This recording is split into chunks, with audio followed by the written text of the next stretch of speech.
Mr. President, the 5.56 is dead. I regret to inform you, and it has been replaced by the Resto mod that you see in front of you, chambered in 6-arc. Guys, welcome back to the channel.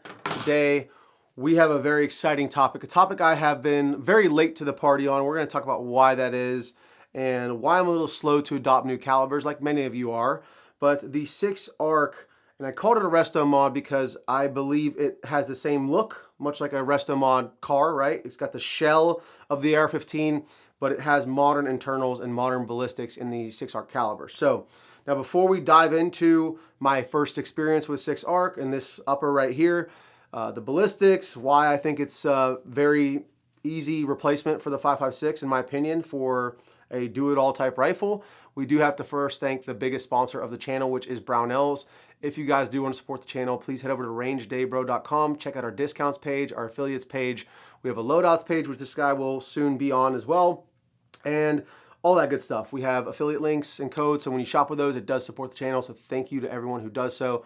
RDB10 will save you guys 10% off over there at our biggest sponsor spot and several other places as well. So now that we got that out of the way, I want to give a big shout out to 801 Weapon Works and Colton, the owner, who actually put this upper together and sent it out for me. So what we have here is a build sheet that he sends out with his rifles and or his uppers, his rifles, whatever he makes for you, and it goes through in incredible detail and talks about, shows you every single part you have and all the details and the specs and how it was assembled.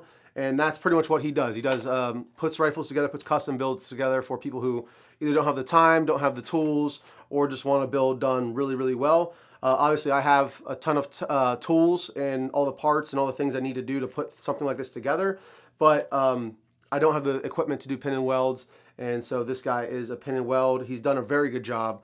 I've been very interested in these rails, but we're going to talk about this setup more towards the end, and we're going to start more with the concept of why 6-arc is so much better ballistically, as far as everything besides magazine capacity and cohesion across the crew, across many other of your folks, your friends who are running 5.56. That's the only downside I really see. So let's go back to my first experience with it. Somewhere around here, of course I don't know where it is. I have a target from when I zeroed this thing, and it's very important, so I'll just mention this. This does have a Noveske 14.5 barrel. So the barrel is kind of the heart of the rifle. I've never owned any Noveske products, for full disclosure. Noveske's never sent me anything. In fact, they've told me to pound sand when I've requested things in the past. And so I have no reason to say anything nice about Noveske besides the actual performance of this barrel. When I zeroed this, after I got it dialed in, I shot a 5-round group, and that group was 0.8 inches with one flyer. If you get rid of that flyer, the group was under a 1/4 inch. I had 3 bullets almost in one tattered hole, one that was just very ever so slightly off to the left a little bit, and then one that was a little bit of a flyer that brought that group to about a 0.82 or something like that. From 100 yards, again, just a 5-round group, but still with factory Hornady ammo. This is the ammo we were shooting. Hornady match 108 grain ELDMs. That is extremely impressive to me. It's one of the tightest groups, again, excluding that flyer, easily the tightest group I've ever shot with any gun, bolt gun, anything I've ever shot. And with that flyer, it's still in the top 5 tightest groups I've ever shot in my life. So very impressive grouping out of this Noveske barrel. After that, we were at RPR, so big shout out to RPR in Central Texas, one of the best ranges you could find. Definitely recommend you guys check out RPR. We went over from the Zero Bay over to the Gentleman's Range, which is a 200 to 600 yard range. And there I threw in my ballistic data. I did my Garmin chrono data using my kinetic development group, little mount on the side here. So I got my chrono data. This 14.5 is pushing these 108 grain slugs at about 2448 FPS with a 6-shot average. So not a huge group, but punched that into applied ballistics. I saw that it was going to be supersonic out to 1,000, which was my whole goal. I wanted a 0 to 1,000 yard rifle in an AR platform without having to size up to the AR-10. And Applied Ballistics wrote the check, and I was ready to go see if it was ready to be cashed, if it was going to be true. So we took it to 2 to 6. We had a 2 2.25, 2.2 mil hold at 400, 4.2 mil hold at, nope, I'm lying to y'all. Let me check my ballistic data before I lie to you. So 400 was a 2.2 mil hold, 500 was a 3.2 mil hold, and then 600 we were holding 4.5 mils. So very, very small holds considering, again, an AR platform. And then let me just keep looking at this ballistic data. So we were clapping steel very, very easily, holding like middle left of plate at 400 with like 10 to 15 mile an hour winds. At 500, we were holding left edge of plate, again, with very high winds. The same 14.5 with a 5.56 would have had to have at least had me holding a 5 to 10 mile, 10 to 15 mile an hour winds at 500 yards, especially at 600 yards. We were holding about a 5 mile an hour wind hold, probably like 5 to 8. So bracketing the 5 and 10 mile wind holds in this Steiner Optic here. And I've definitely shot this wind is, the wind is very strong at RPR. If you've shot at RPR, you know what I'm talking about. It's a giant mountainside, and it kind of channels all the wind. The wind kind of comes whatever direction it's coming from, hits that mountainside and runs alongside it. And so it's almost always holding off to the left at that range. And it's almost always, when you're shooting out past 600, at least a 10 to 15 mile an hour wind hold with a 5.56 gun. Even with 308 or 6.5 Creedmoor, I'm usually holding between 10 to 12 mile an hour wind hold. So again, I know it's a very unscientific thing, but just from an ease of holding perspective, like wind calling and not having to hold off, way off target and using the second or third dot or bracketing those two, the 6 arc excelled exceptionally well.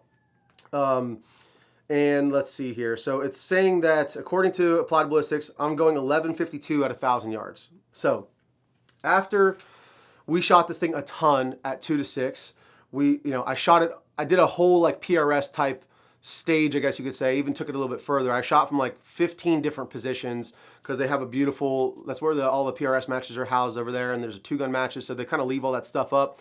So I just used it and ran from like high window, low window, tall window, got up on a platform, top rail, proned out, shot there, shot this whole little standing like tree thing that they had down onto a spool.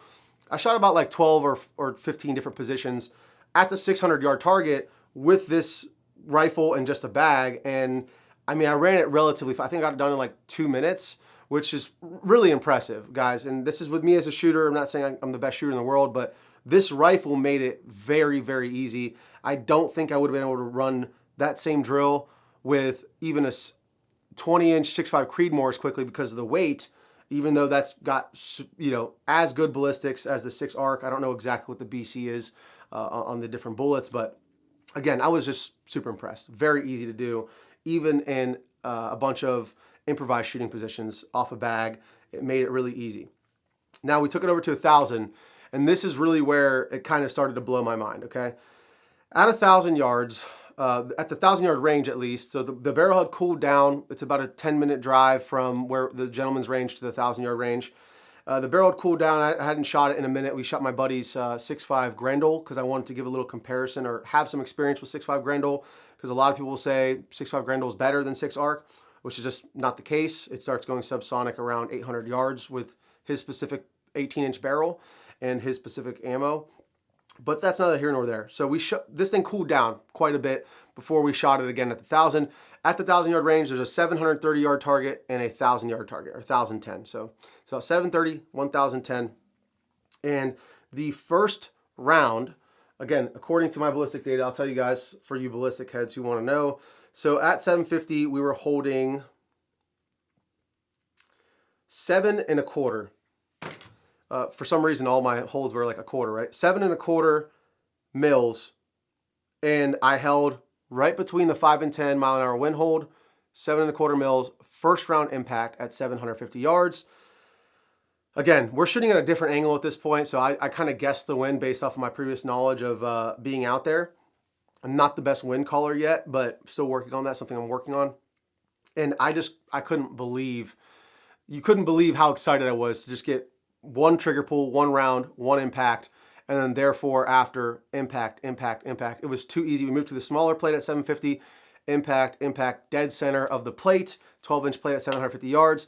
Then we moved to the 1,000-yard target, And we had to take a pause because the reticle in this Steiner H6XI, this is the 2-12, only goes down to 10 mils of hold in the reticle. And then so I didn't have my turrets zeroed out, so we took a break. I zeroed out my turrets, set them back to zero because I had it, obviously zeroed the optic. And then I was going to dial 12.2 mils, which was the hold at 1,000. I realized that I didn't have enough elevation, so I did one full rotation, got to like 11 or 10.9 mils, and it hit a wall. So I ran out of elevation in the optic, so I decided to actually dial 10.2 mils on the turret, and then I held 2 mils in the reticle. So that was the way around that, and we'll talk about this more towards the end of the video, the setup and my experience with the Steiner and everything else on the gun. But then we got a first round impact at 1,000 yards. And I know 1,000 yards doesn't seem like a long ways for most guys who shoot PRS, who shoot larger calibers. I myself have only hit 1,000 yards with select few guns. And even those guns, I never got the consistency that I got with this 6-arc. I ended up hitting, and it was, for full disclosure, it was a larger man-sized steel plate. It was like a 24-inch by 36-inch silhouette. So certainly a very forgiving target, even at 1,000 yards. But still, I got hit after hit after hit after hit on that large silhouette at 1,000 yards. And it was so refreshing to just have a gun that you punch the ballistic data in. It's super accurate, shooting like a quarter inch without that one flyer. And you sit down on the bench and you pull the trigger and the bullet goes exactly where you want it. With minimal wind holds, with extreme consistency. Again, that supersonic, it's still traveling supersonic out to 1,000. So that's a big deal because once a bullet goes transonic, it starts to do some weird things when it starts going slower than the speed of sound. And that's the issue I've always had with 308 out of my HK, the 16.5-inch barrel HK, which is a phenomenally accurate rifle. Also a sub MOA gun. But after about 850 yards, it hits transonic, starts going slower than the speed of sound, and does some wonky things, and you get a lot of inconsistencies out past that distance. So even though that was the gun I've shot 1,000 yards most with prior to this, I couldn't believe what I was experiencing with in an AR platform, small, lightweight, maneuverable, and all the good things, and I was just getting consistent hits. My buddy Sergio stepped up. I told him exactly where to hold. He got a first round impact. He got 3 more impacts after that.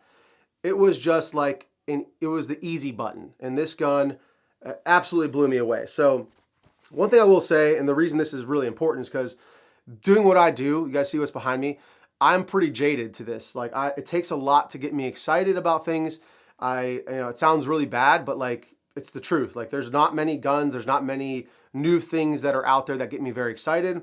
And this got me going yesterday. It still got me going, so much so that I needed to film this real talk today to talk to you guys about it. And I know I'm late to the party, so let's talk about that. I am usually very hesitant to adopt anything new as far as calibers go.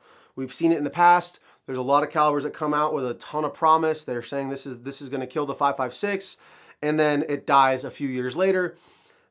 The difference with 6-arc is, number one, whether you love it or hate it, the U.S. military, when they ask for something, if they're going to adopt something, usually means it's going to have longevity. Number two, Hornady's backing it. Whatever you think about Hornady, I'm not like in that ballistic world like some of my buddies are, and I've heard good and bad things about Hornady kind of bullying the industry. But again, I don't know enough to talk about it, I'm not talking crap, but I don't know enough to speak on it on a high level. But Hornady's backing it. Usually, if Hornady comes out with a caliber, it does stand the test of time. Third, OEM manufacturers. So anyone who's making, so you look at big manufacturers like Geisley, like PWS. I mean, literally everybody is making a 6-arc rifle now.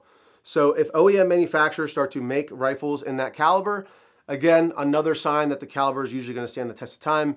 And then for me, lastly, a lot of the guys that I watch, that I trust their opinions on YouTube, reviewers and whatnot, they've been talking about this for years now. It does not seem to be going away. And so I finally said, you know what? It's time for me to hop on this train and see if I can finally achieve what I've been going for years now. So, which is a one gun to do it all. I know that doesn't exist. I know there's give and take, which we're going to talk about here, but this is as close as I've gotten without having to step up to an AR-10 and a 6.5 Creedmoor or something similar to that caliber. So now, what did I miss? Let's talk about the experience with this rifle. We'll go from blast end to ass end. I know a lot of you guys are probably wondering about the setup, what my experience was like, reliability-wise. We already talked about the accuracy. I wish I had that target in here. Now I don't know where it's at, but I'll find it for you guys. And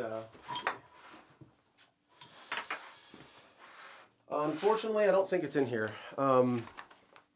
Okay, well, we'll just skip past it for now, and maybe at the end of the video, I can go find it and cut it in. All right, so starting with the upper receiver, it's a BAD upper. I don't know what that is, probably an OEM manufacturer that he uses. He does a visual, check pass, carrier key, gas tube, port alignment, check pass. So he does all these checks to make sure that the upper's in spec. Port covered forward assist. So we have 801 Weapon Works upper kit. Okay. Let's see here. Dust cover opens freely, closes freely. Okay, so he does a bunch of function checks. Charging handle is the Geisley Airborne, which is my favorite per my request. I asked for this charging handle. We're going to talk about that in a minute.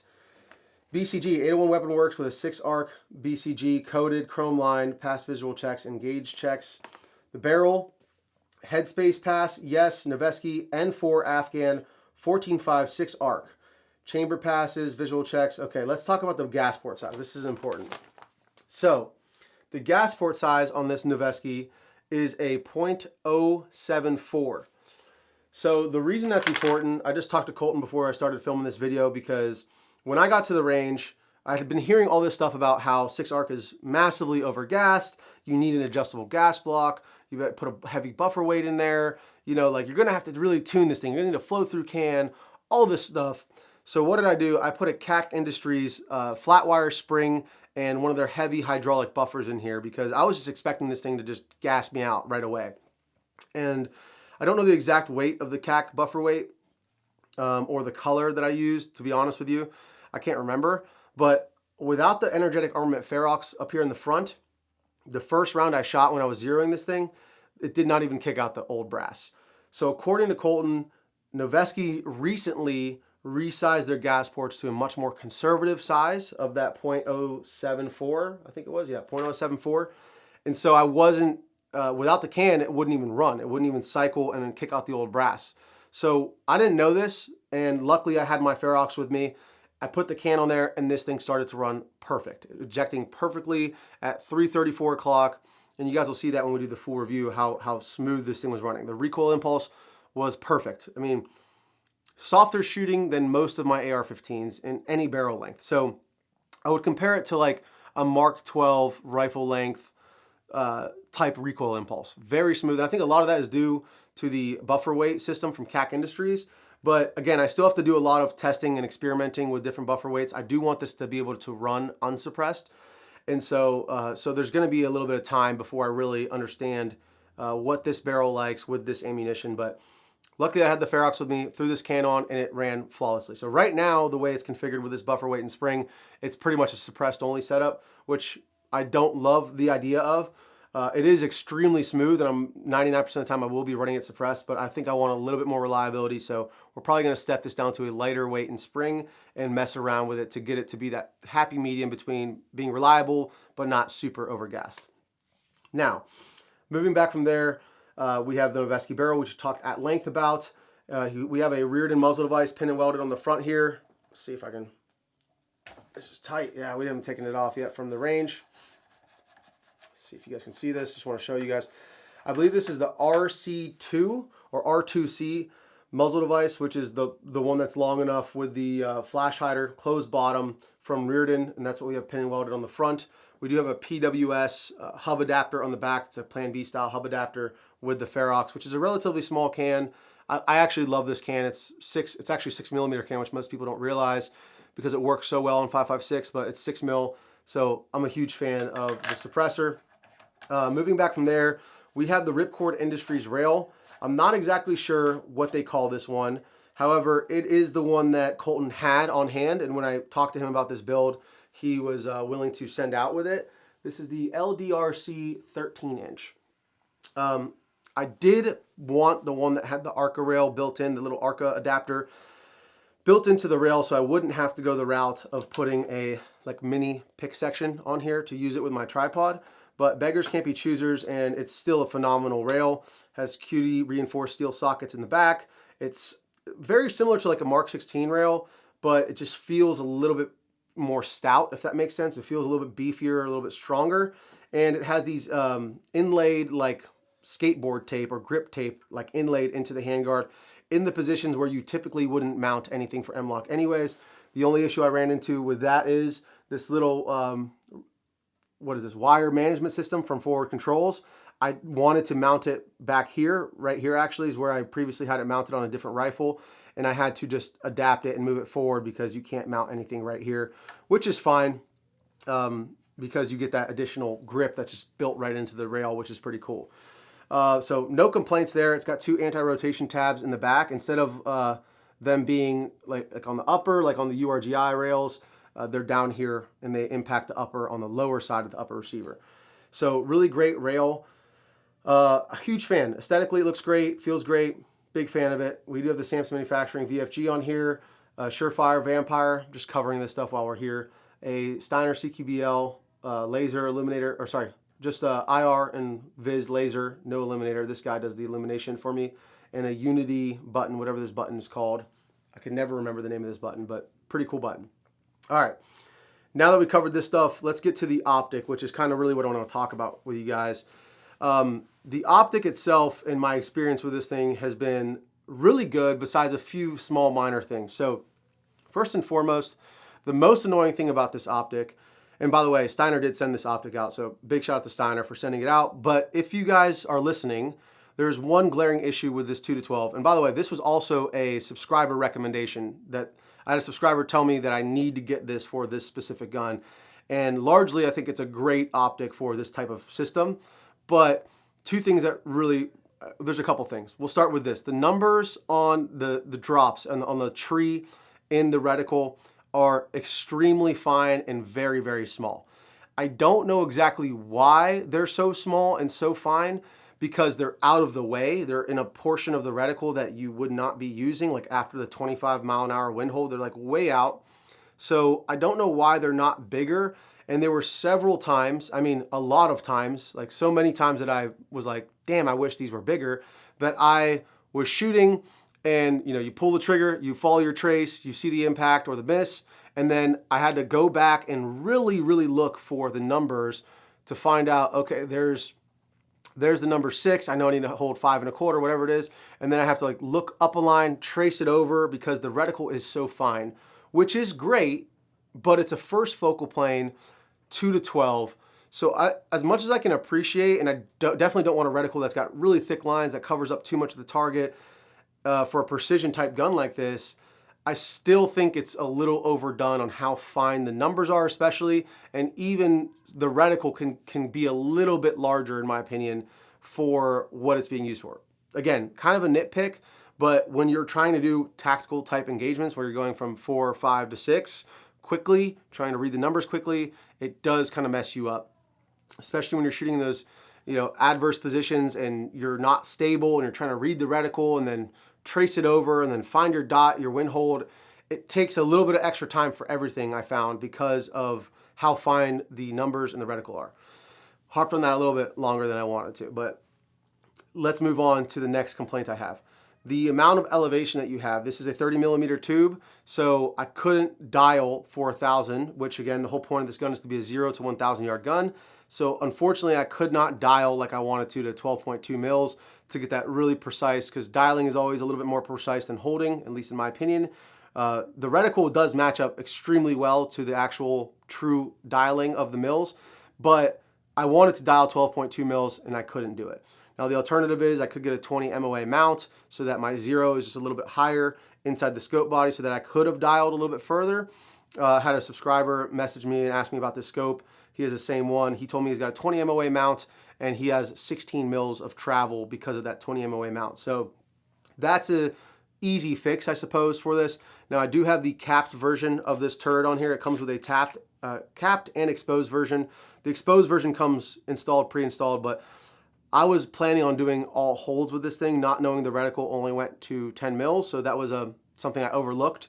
and I wish I hadn't at the time, because now I wish I could at least have till 15 mils in the reticle so that I would have the option for a 1,000-yard shot to not have to dial and then hold. So I might switch this back out to the exposed turret so that on those longer shots, I could just dial whatever it is, even the 2.2, and then just hold 10. But that's another issue I ran into, was the lack of travel in this smaller scope body. And then there was one more thing I can't think of right now. That's pretty much it. I think the reticle and the lack of travel in here. Also, this bell is pretty big right here. So with this Reptilla mount that I have, it actually would not allow me. This was impacting the front of this bell. So I have to get the tall top dot mount. So that was another thing I didn't realize there was a difference between. I thought they were all just a little bit taller. So I have to switch that out so I can mount my top dot on here. But I wanted to go out and shoot this thing, just get some data on it. I was very excited about it, as you guys can tell.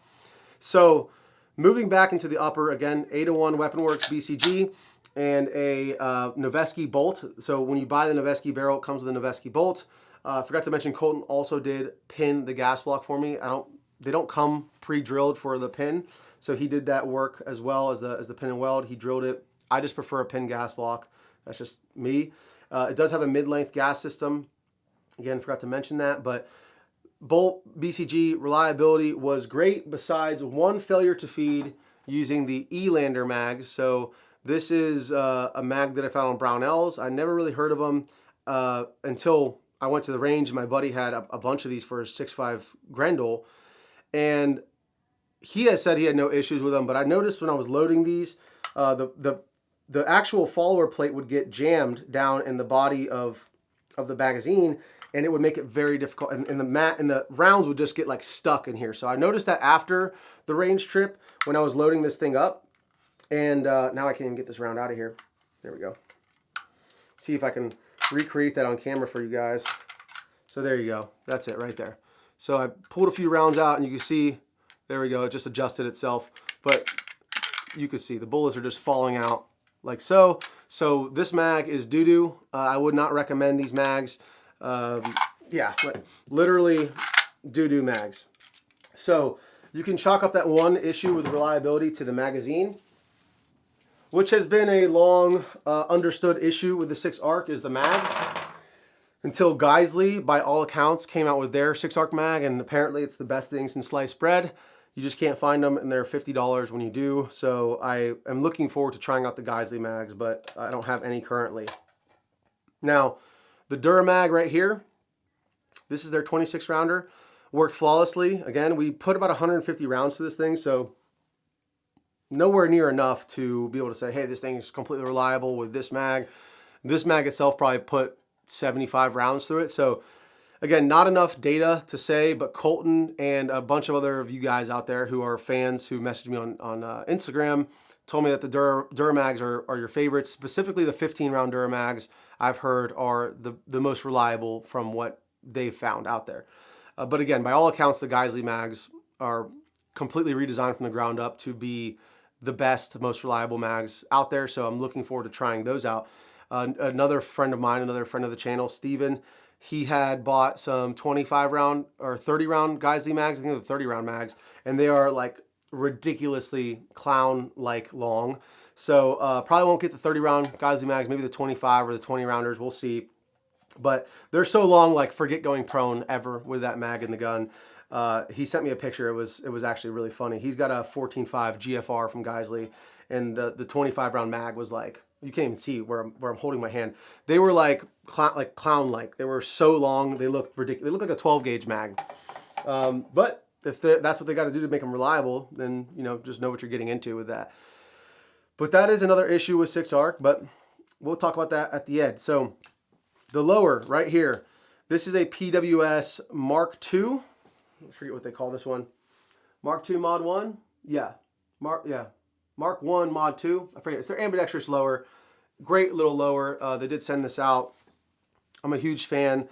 It comes with the radian selector, which is awesome, and completely ambidextrous. You can lock the bolt to the rear from the right side of the gun, like so. You just hold this guy down, just like a reverse ping pong paddle, like the other side of the gun, and then you can release it. This release method is not my favorite because, again, if you're shooting, first of all, you can barely touch it from here while keeping your fire control hand on the gun, but you definitely can't push it in. So you have to break your grip and push it in, and honestly, like, you got to push it in really hard. So with this type of upper, this type of ambidextrous upper, it's really great for locking it to the rear, but when I'm inserting a new mag, I'm hitting it on the left side of the gun like a typical mil-spec AR-15. It's got a pretty well shielded magazine release on the left side of the gun, which I can really appreciate. Got a lot of shielding around it. I can go without these, honestly, but it's nice that it comes with it, and it's shielded at least. Pretty nice flared magwell, built-in trigger guard here, Magpul K2 grip that I put on myself. And yeah, so that's the lower BCM rear plate on here, which is like my go-to. They're like 17 bucks, and that's where I like to attach my sling. CAC Industries tube, weight, and spring, B5 SOP mod stock. And the trigger was actually, this is a new addition. I've never actually used one of these triggers. This is the Geissele SSAE, I believe it is. So the super semi-auto, whatever they call it. But it's a phenomenal trigger. I mean, it's a really, really good trigger. It's got like a 2.5 pound first stage and like a 1.5 pound second stage. So probably the best trigger I've ever used in an AR-15. Not probably, certainly is. I'll show you guys real quick what that looks like. So this is a first stage, very smooth, clean. You hit the wall, tiny bit more pressure, and then a break. And then the reset, let's see the reset here. Super short. Two-stage trigger that you can shoot like a single stage trigger. It's a phenomenal trigger. Can't say anything bad about it. They're the best triggers in the industry. So that pretty much covers the entire build. What did I forget? What did I miss? What did I want to cover? I think I wanted to just talk about, so we had one failure to feed. I have that round here somewhere. Here it is. So again, 100% caused by the Elander mags, but you can see it just got bent up and torqued in there, and it bent the brass. Somebody let me know, can I still shoot this thing? Pretty sure if it seats, it yeets, according to the internet. I just decided not to risk it, and I'm sure it'd be fine if I sent it down range, but this rifle is just way too precious to me to risk blowing up the barrel. Not that it would at all, probably, but what else did I want to talk about? So magazine issues, magazine capacity is a huge issue. Ammo compatibility with this team you're running with. I know that's a far out idea for most guys. Don't have a group of guys that they train with, like if shit hit the fan, that they'd call. Hopefully you do. That's really the most important thing in all this, is having a squad of people. It doesn't matter how badass, how cool guy you are. If you're just by yourself, you're gonna definitely have a disadvantage over somebody with a team.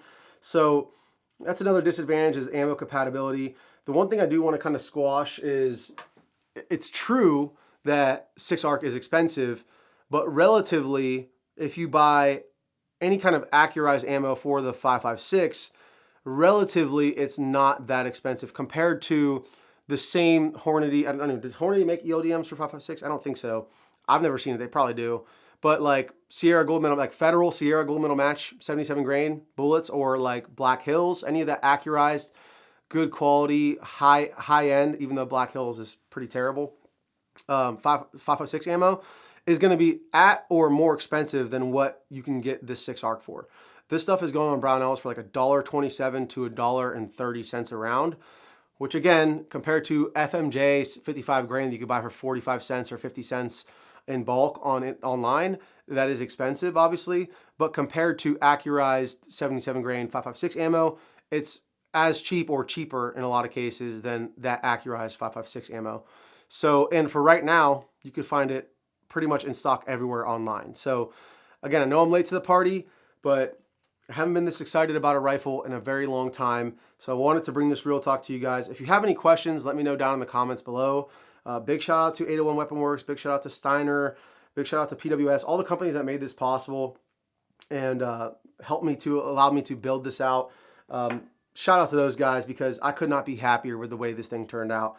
And that's pretty much going to wrap it up, guys. Sorry for the nasally voice. I've been having illness for the last week I've been fighting through, but I could not wait to talk to you guys about this. So if you want to support the channel, guys, rangedavebro.com. You can find any of our merch over there. All of our internet friends are feds. Check out our discounts page. Subscribe to our email list over there. Like, comment, subscribe. Love you guys. That's pretty much going to wrap it up for the video. Drink a lot of water. Christ is King. Take care of yourselves.